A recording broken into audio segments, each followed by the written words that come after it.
The Zach LaVine era starts off a little bumpy here with a blowout loss to the Orlando Magic. Another game where the fans are pumped in Golden One Center, come out with, a ton of energy, the crowd does, and then the team in that third quarter just got completely blown out of the water. But I think it's important not to overreact to a loss like this. I also think it's important not to underreact. Like, there are definitely things to take away from this. But really, I think there are three things about this game. One, the team looked like they didn't exactly know how to fit together offensively quite yet. Zach LaVine looked a little hesitant. He didn't know exactly how he fit yet. Two, I mean, it's just a tough matchup against the Magic because they're just such a massive, long team, and the Kings obviously aren't. But then also, they were just knocking down their threes, and that's tough. Some of it, of course, some of it has to do with the Kings' poor defense, but some of it definitely didn't. Some of it is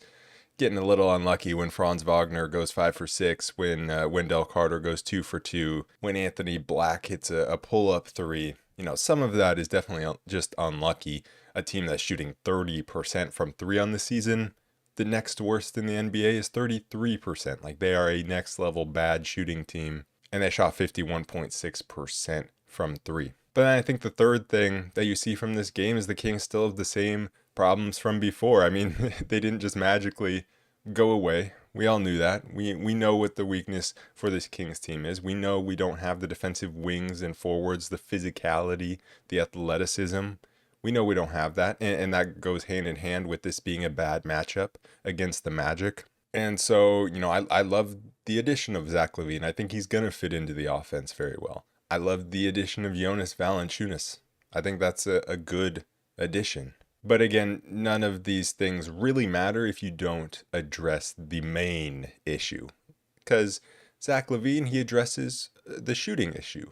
Jonas Valanciunas addresses the bench scoring and backup big issue. But again, none of this addresses just the defensive size issue that this team has. And so I will reserve judgment until after the trade deadline to really talk about that anymore. Because hopefully the Kings will do something, hopefully. But also this team clearly needed a point guard as well. Because Malik Monk, the only real point guard on this team, and he gets into foul trouble, plays only 25 minutes in this game. And unsurprisingly, the Kings really struggled with turning the ball over. And so again, part of that is the Kings' roster construction, not having point guards on the roster. Part of that is the Kings not meshing yet. And part of that is the Magic being just a tough matchup for that being your first game, kind of trying to fit an offense together, a super long and great defensive team. So all of those things are true. I will talk about the Jonas Valanciunas addition more, but I will talk about the game first here. And I thought to start this game off, the Kings just looked slow defensively. It didn't look like they were really getting after it on the boards defensively. Their rotations were not sharp. They were not helping the helper at all. And so that's just to say it seems like this Kings team has the exact same defensive issues that they did before. And it's why starting 4 offensive players with 1 defensive player in the starting lineup is probably not such a good idea.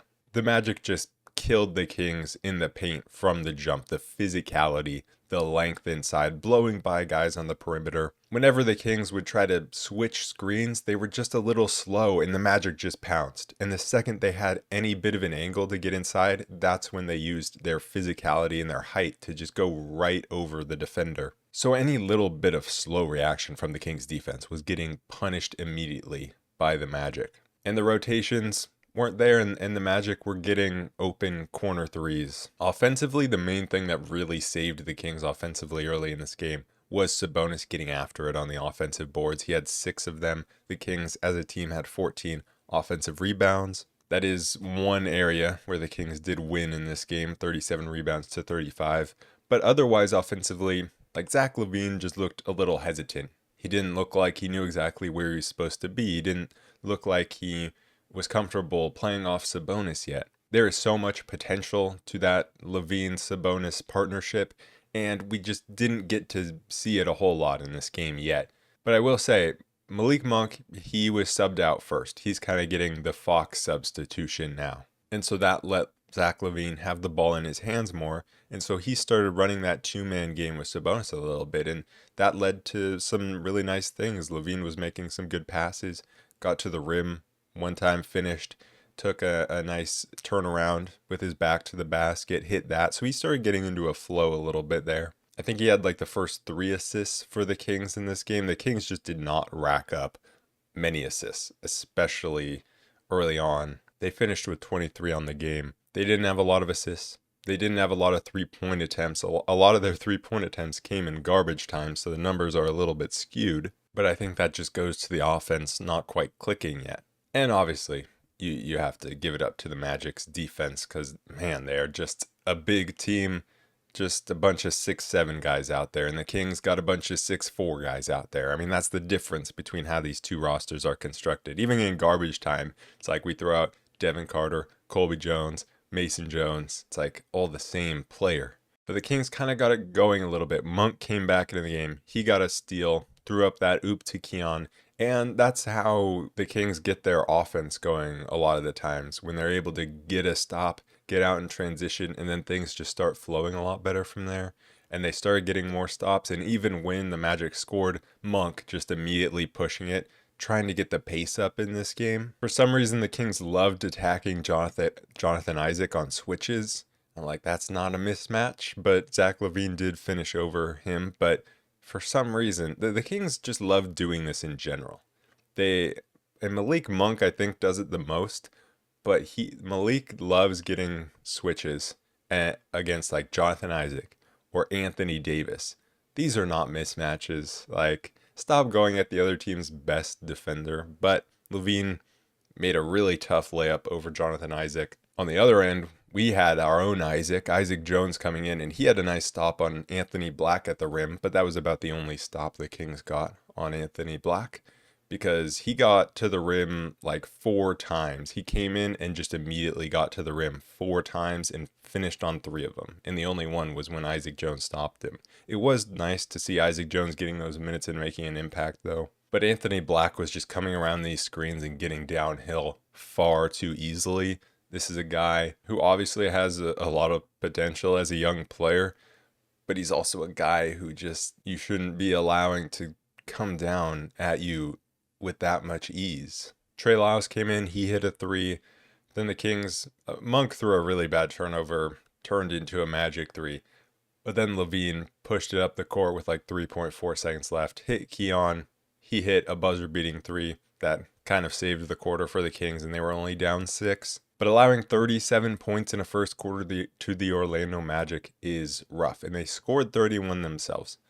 But if you get into a shootout with the Magic where the score is really high, I feel like it's not very likely you're going to win, because if the Magic are actually scoring, like at some point they're going to stop you. It might sound kind of backwards, but I feel like if you're getting into a high-scoring game with the Magic, I mean, that just means the Magic offense is flowing, and at some point they're going to shut you down defensively. The Kings, though, they did have a nice start to the second quarter. DeMar DeRozan, he had a very solid first half, just getting to his spots in the mid-range or getting to the free throw line. We also saw Trey Lyles hit another 3. Trey Lyles, when he can come in and just hit 3s, it's just such a nice added bonus, and it changes things quite dramatically for the Kings on the offensive end. And I do think with him being able to play the 4 more, I think we should see him improve in his scoring numbers, because I think with Jonas Valanciunas coming in, with how Isaac Jones has been playing, I think those guys can take that burden off of Trey Lyles of playing the 5 and having to do so much banging down low,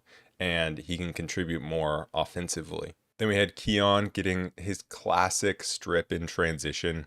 He stripped Jonathan Isaac. Super clean, really bad call from the ref to call a foul there. Kings challenge, win it, get the ball back. But then the Kings started turning the ball over. That was kind of when Monk just started to go at Jonathan Isaac. There were definitely a lot of moments throughout this game where the Kings were just throwing the ball away. They just looked so out of sync, and they looked like they didn't have a point guard to be out there and kind of calm things down. But then the change that really helped turn things around in the second quarter was going to a zone, which again is just like a common thing that we see every game. It's like every game turns around once the Kings go to a 2-3 zone. because this is a Magic team who isn't a good outside shooting team normally.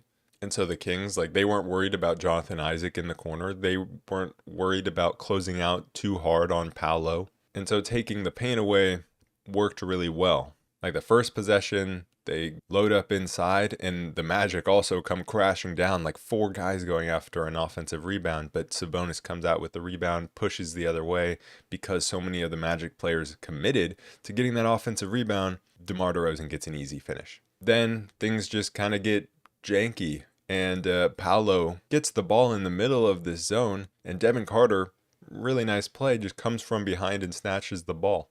And that's the beauty of the zone. It's like if you just hold the ball or start or dribbling the ball in the middle of the zone, guys could come from anywhere and come snatch this ball away. And so Devin Carter with a heads up play, again the Kings push, and it was a Sabonis slam. And Sabonis had a ton of dunks early in the first half of this game. That forced a Magic timeout. What was weird about the zone is it got us into some weird matchups. Like Zach LaVine was constantly on Paolo. But his job is just to try to keep him in front, and the help is going to come. Keon got matched up on Franz Wagner a lot. That was just a tough matchup, and that just shows our weakness at the wing position, because when we're in man, Keegan's on Paolo, Keon's on Franz when Keon's in the game. And yeah, love Keon, amazing defender, but that doesn't really work against Franz, because Franz just gets to his spot using his size, goes off the backboard every single time. But I thought the zone really did help because it made it so we were less dependent on just man-to-man matchups, obviously, that we were getting killed in. Devin Carter made another really nice play just being active. He got a rebound, pushes it, gets the transition take foul. And to that point, the Kings only had two made three-pointers, and they were both by Trey Lyles, and they just weren't getting a whole lot of looks. The ball wasn't, quite flowing like it normally has, and they just didn't have good looks. But then you have Sabonis hitting a three, Monk hitting a three, DeRozan having a three, and all of a sudden the Kings are 5 for 9 from three. So a great percentage. They just needed to start getting more up. Then Monk hits a midi. Everything was falling for the Kings. Monk had a really nice deflection, forced a shot clock violation. I think Sabonis had a nice shot inside that put the Kings up 3. And then when they were up 3, they had 2 transition opportunities. This was when they had momentum, when they were trying to push the pace, 2 transition opportunities, and the ball ends up in the hands of Keegan Murray on both, and they go nowhere. And that's somewhere where Keegan just isn't great. He's not great with the ball in his hands. He didn't make the right decisions. He just backed the ball out or turned it over. So those were missed opportunities. And then it was 3 quick turnovers within 4 or 5 possessions. And so you had that lights out shot making, but now you're just not even getting any shots off. I do think Keegan played really well in the first half, though, defensively. He was really good rebounding the ball, really good holding things down at the back of the zone and coming in to help inside whenever that was necessary and doing it without fouling. And he got a nice putback dunk or near the end of the quarter. And then DeMar DeRozan draws that foul in the last possession, dislocates his left ring finger, which was disgusting. But then he hit the free throws anyways, and he had 16 first half points. So the Kings went into half down 2, which was not a bad result, because early on it seemed like the Magic were going to blow the Kings out of the water with the way that they were just scoring in will at will inside, and the way that they just didn't let the Kings get anything easy offensively. But then that pretty much is just what happened in the third quarter, because the Magic started a 10-0 run. They get multiple corner threes. They're pushing the pace. The Kings' defense is just out of sorts. But what was more out of sorts than even the defense was the offense, because Keegan just traveled. He also stepped out of bounds trying to attack a closeout earlier in the game, but he just traveled trying to attack a closeout. Monk picked up his 4th foul, and Keon immediately came in, and that was massive, because now you don't have your point guard to settle things down offensively. And so Keon, he just traveled. Sabonis set an illegal screen. Guys were just throwing the ball away. It was so ugly. And on the other end, the Kings' perimeter defenders were just getting scorched. They tried to stay in this zone because it was the only thing that would work. And the perimeter defenders just couldn't stay in front. I mean, there was one where Paolo gets to the rim, but Sabonis meets him there. And Sabonis does a great job going straight up. He stops him at the rim, forces a miss, but then Goga Bitadze is just right there to clean it up because Sabonis had to step up and Keegan wasn't, quite there to get in front of Goga. And so Goga Bitadze, he just ate because he just sat down low and waited for the perimeter defenders to get beat, Sabonis to step up, and then he's right there for an easy dunk or layup. And Franz Wagner was having a great time just getting by these perimeter defenders, getting by Keon using his body or getting by LaVine and just going to that angled bank shot. 5 minutes in, the Kings had 4 points all quarter. One was a DeMar midi, and then one was LaVine pushing the pace and getting to the basket. And so really it felt like this game was kind of the case of the Magic are just able to make teams go cold like this. They're able to really shut teams down.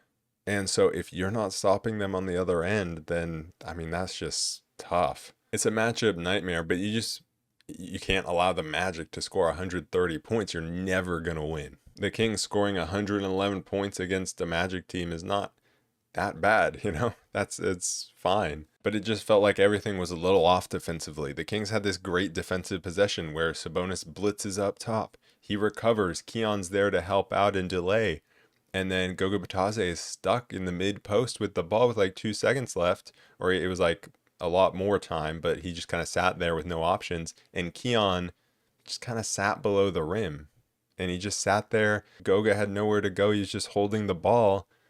And then he just throws it to the corner because Keon's just sitting there, And so it felt like everything was just a little off defensively for the Kings. And it's just an easy corner three because for some reason with 2 seconds on the clock, Keon's in no man's land. The Kings tried to stick around a little bit. Keon hit a 3. I love when he just steps into him. And then we got a steal. I think LaVine might have picked up the ball. And Sabonis got an and one. So it felt like we were sticking around a little bit. But then you have Franz Wagner just light us up. And was he open for the threes? Yeah, but also, man, he hit like 5 out of 6 or maybe it was 4 out of 5 in that third quarter. And because Monk was out for quite a bit of that time, you had Keon running the point. He just wasn't comfortable at all. But then Monk comes back in and the Kings have a 4v3 in transition and Monk just throws the ball away. And so that's when, for some reason, Doug Christie is like, send in Alex Len. I was like, I'm sure that'll work. I'm sure that'll show him. And then Monk picked up his 5th foul. His night was, I don't know, it was pretty much done at that point. I don't think he ever came back in. He might have at the start of the 4th. I don't know. But, it was pretty much over. Like, even when the Kings have Len in there, they can't rebound. Len is just not a good rebounder. Luckily, help is on the way. We won't have to see Len anymore. Help is on the way. But we didn't see Isaac Jones. We didn't see Devin Carter in that third quarter. And so, that's just interesting. Not so surprising with Devin Carter, but to go to Alex Len instead of Isaac Jones, it's just a little bit weird. I know Doug Christie has a tighter rotation in second half, so that's why not having Devin Carter out there makes a little more sense, even though Monk's in foul trouble. But going with Alex Len over Isaac Jones is just like, why? And the fourth quarter just it was already over, but the fourth quarter started how the third quarter was. Keegan not even looking for the ball as he's running up the court, and it's a turnover. Jonathan Isaac did the same thing like 3 different times, and somehow it didn't result in any turnovers. But Keegan's did, and the Magic finished it off. Keegan, he just didn't have very many open looks from 3. He finally hit one in the 4th, but I remember, I think it was in the third quarter, early in the 3rd, where he finally had his first good look of the game. He just was not finding himself open at all. And Devin Carter, he came in, but he looked a little hesitant out there offensively, kind of like Keegan does when he drives, where he just kind of picks up the ball and then pivots around looking for an out and doesn't go hard all the way or doesn't make the right pass right away and just kind of holds the ball inside. But then we got to garbage time. We got to see all the Joneses. All of them, all 3 of them. We got to see Devin Carter. We got to see Isaiah Crawford for 5 minutes. That was cool. And those are important minutes, especially for Devin Carter and Isaac Jones. because Devin Carter was able to knock down a three. He was able to get inside. He was able to get to the free throw line. Having those opportunities is super important because he's just looked so hesitant offensively when he's in non-garbage time minutes. And then for Isaac Jones, there was a moment where he just closes out way too hard on, I think it was Wendell Carter Jr., and he fouls him, and Doug Christie pulls him to the side and, is coaching him up. So those are important moments. Getting Isaiah Crawford in there playing 5 minutes, scored a point, 1 for 2 from the free throw line. You never want to score just 1 point. But there was one play especially where he got a deflection and forced a turnover where the length was apparent. It was one of those surprising deflections. Like, how did he get to that? But that's it for this game. Not how Zach LaVine would have wanted his debut to go. 31 minutes, 13 points, 3 assists, 4 for 13 from the field, 0 for 4 from 3. He was getting them up from deep. I think there were times when he was kind of attacking where he wasn't quite playing at a pace that really utilizes Sabonis in the two-man game. We saw a couple good things, especially early on. And, I don't think Fox was like the greatest of playmakers for a point guard, but he still is definitely a better playmaker than Zach LaVine. Zach LaVine, when Monk was out, is being asked to pretty much run the point, and, that is a little worrying. There were some good moments, but I do think it's a little worrying if you're actually asking him to really be the point guard and be distributing the ball. That just shouldn't be the role that he's playing. There were some nice moments of explosion and athleticism and speed that we saw from him, but he never really got anything done in transition. He was running the floor hard, but the Kings never really able to find him. I'm sure that will come. I'm excited for the first Monk LaVine oop in transition. Zach LaVine's one of the best transition scorers in the NBA, so that'll no doubt come along. But some other guys in this game, Sabonis had a very nice game. A nice bounce back game after he struggled in Minnesota. He had 21, 13, only 3 assists, but he went 8 for 10 from the field, hit a 3. Was dominating the offensive glass, was dominating inside. Found that jumper again after he really struggled with it against the Wolves, but he didn't get too much help offensively. I mean, DeMar had a great first half, was getting to his spots, and I thought was playing within the offense very well and was pushing the pace well. But then in the second half, he scored one of our only buckets in the first 5 minutes, but it felt like just everything fell apart in that third quarter where no one knew how to just play basketball and everyone was just throwing the ball away and it was so chaotic. There were also just some weird defensive moments, especially early on from DeRozan, where he just felt like he was making odd decisions on where to be on the court, wasn't in the right spots. Keegan, only 5 points. He went 1 for 4 from 3, just didn't get many good looks at all. He did make one move where he got into the paint, stepped back for what felt like a good shot, and he just missed it. And I think he was good rebounding. I think he was good defensively, but he was just the only defensive winger forward on this team. And then you have Monk, who just, struggled with foul trouble. He was just reaching in, getting called for reach-ins a whole bunch. I think offensively, there was a point where he started knocking down some shots, but this was another game, just like the Timberwolves game, where he was kind of getting shut down a little bit in the pick and roll. And, that's not just happening because all of a sudden he's in a new role. Some of that is, quite a lot of it is just playing the Wolves and the Magic, two teams with a lot of length against him. But yeah, he just had a very frustrating game. Keon, 12 points, 3 rebounds, 3 assists, a block, 2 for 3 from 3, 5 for 6 from the field in only 26 minutes. And I know obviously there was a lot of garbage time, but this is just the obvious flaw of this Kings roster is you have such a good defender in Keon Ellis and such a good 3-point shooter, and he's stepping into threes and at times is the only offense just stepping into these shots, but there just aren't enough minutes for him. There should be more minutes for a player like him, but there just aren't because of the way that this team's constructed. And then you obviously have the other positions where there aren't enough players for the minutes that there should be. And then we have Lyles. I thought he had a good game and knocking down that 8 points, 2 for 3 from 3. Devin Carter made good hustle plays early on in the first half when he was in there, when he was given that opportunity in non-garbage time minutes. Looked like he found a little bit more of a flow offensively in those garbage time minutes. 9 points for him, 4 assists, 2 steals. And then you have Isaac Jones, who played 14 minutes. And so some of that was garbage time, some of it wasn't. 4 points, 4 rebounds, 2 assists. 3 of them are offensive rebounds, I think. Quite a few of those late. And you could see, like, he's definitely still a young player. He's definitely still a rookie. There are moments where he makes mistakes defensively, but I think his athleticism is just so important to this team defensively and his mobility. So it'll be interesting to see how he finds minutes with Jonas Valanciunas coming in. And now's a good time to talk about that Jonas Valanciunas addition because, I mean, I love it. I love this addition. During the Wolves broadcast against the Kings, they were talking about how there are just those certain guys who, if you're a fan of the other team, you think, man, this guy just is an all-star talent because he plays so well against this specific team. And so Monk is that guy against the Wolves, always playing well. For the Kings, that was always Jonas Valanciunas. He's always the guy that just seems like an all-star level player against the Kings.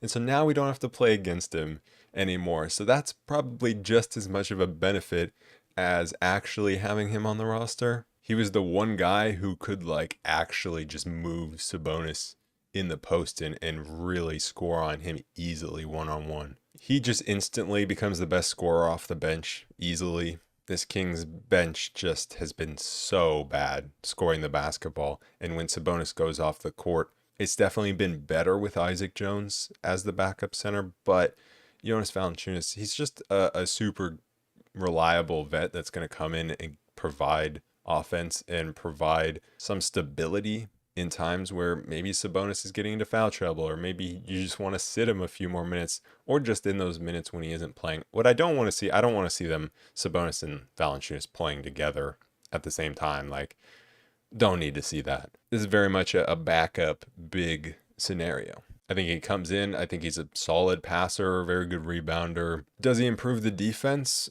No. I mean, maybe some through his rebounding, but he doesn't improve the defense. And some people are like, man, you're committing to 48 minutes a night of no rim protection. And to me, that's just no different than 36 minutes a night. Where you're gonna make a difference defensively is finding someone who can play alongside Sabonis. And that was just always so unlikely to happen.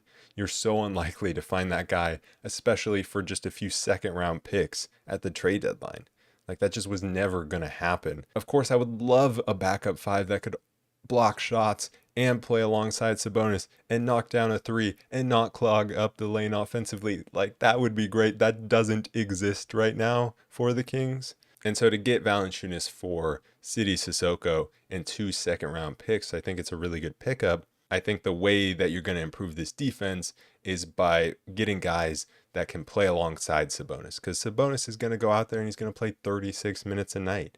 And so you want to really improve the defense, you don't want someone that's just going to play 12, 10 minutes a night who's a good defender. Like, that's not going to make that much of an impact. I mean, you could have either gone offense or defense, but offense was more readily available in Valanciunas as the backup five. Plus, you just need bench scoring.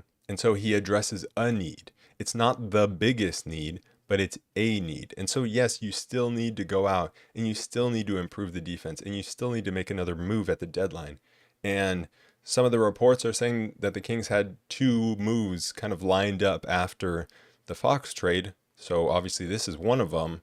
And so hopefully we do get that other one. You know, obviously we still need the defensive wing, defensive forward, but this is still a good move. So adding Valanciunas, adding Zach LaVine, those are good adds.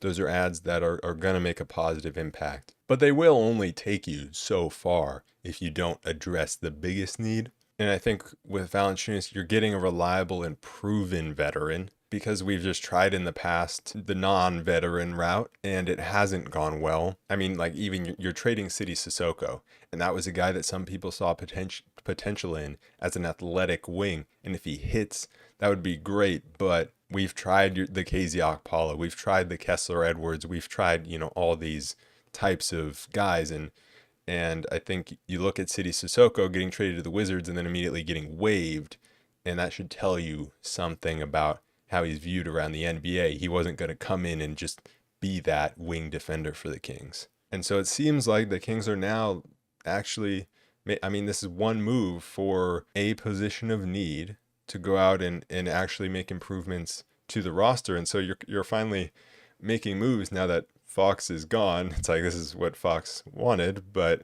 in reality, the front office kind of got a bit of a do-over in the Fox trade, because over the past couple of years, they wasted so many assets trading Rashawn Holmes and trading Vezenkov and Davion, like having to attach these things, or trading for Duarte, like all these, bad moves. And they never went out and actually improved the team with any of these assets. And they let assets deteriorate, like Kevin Huerter, having to attach him to Fox and Harrison Barnes and attaching a pick swap to him, like all of these things, having to get off these contracts. And so now with the Fox trade, you've recouped those assets. You've recouped those assets, plus you've gotten the closest score that there is to Fox that you could have gotten in Zach LaVine. The closest thing to a 1A scorer that you could have gotten closest to it. And so, yes, I wish they just would have made the better moves when Fox was here, but you still have a chance here because you still have a talented team. And I do think trading for Jonas Valanciunas is starting along the right path. And they're, given the circumstances, if you only view it as what they're doing at this trade deadline, I think the front office is doing well. Like, they got a solid deal for Fox given the circumstances of his value being diminished because of asking out. You get a solid deal here for Valanciunas. So now you have to continue to use those assets that you recouped to keep building on this team and make another move that really makes an impact before the deadline. In a way, the front office kind of extended the time period that they have to build this roster by getting LaVine and having a bunch of guys under contract. And in a way, they shortened it because LaVine's older. The front office's jobs are still on the line, and they need to make an impact move, or else they might get fired here. But Jonas Valanciunas, a good start, and he's on a good contract, like 10 mil this year, 10 mil next year, a non-guaranteed 10 mil the next year. Of course, he's getting a little bit older, but I think that's a really good value for just a backup center who's just going to be a solid vet. Plus, he's paired with Sabonis, the Lithuanians. He played with DeRozan before. We got DeRozan and LaVine together. Like, we're having everyone come full circle, I know Malik lost his best friend, but we truly are trying to assemble a team with the power of friendship here. But friendship can only get you so far, so go make another move tomorrow, Monty and Wes. Trade deadlines tomorrow. Kings also have a game tomorrow, going up against the Portland Trailblazers in Portland. Orlando coming into this game was 1-9. Portland coming into this game is going to be 9-1. So you lose to the 1-9 team. Let's see if you can beat the 9-1 team. Portland, just a surprising resurgence here in January, mostly in the start of February here. Portland's one of those teams where, like, they shouldn't actually be good, but they just have a lot of solid dudes. They just got a bunch of dudes. Anthony Simons, that's like the dudest of dudes. DeAndre Ayton, same thing. And when DeAndre Ayton is actually going after rebounds and rebounding the ball, that's a scary thing. Scoot Henderson has started to pick his game up, and he is coming off the bench because guys are getting healthy for Portland, but he's making a big impact off the bench. Anthony Simons, one of the best clutch scorers in the NBA this season. Jeremy Grant, always a matchup problem for the Kings, even if he's having a bit of a down year compared to previous years. That contract for Jeremy Grant just looks so bad. That's like a Harrison Barnes on steroids type of situation. But this is a very dangerous Portland team, and you can't just look at their record and say, we should beat them. Like, this is a tough team that's playing very well right now. So anyways, that is it for this episode of the Roll Report. I will be back right here tomorrow. Who knows if I'll make like a trade deadline episode, maybe if they make a move. But either way, recapping the game tomorrow. So I'll see you guys then. Peace.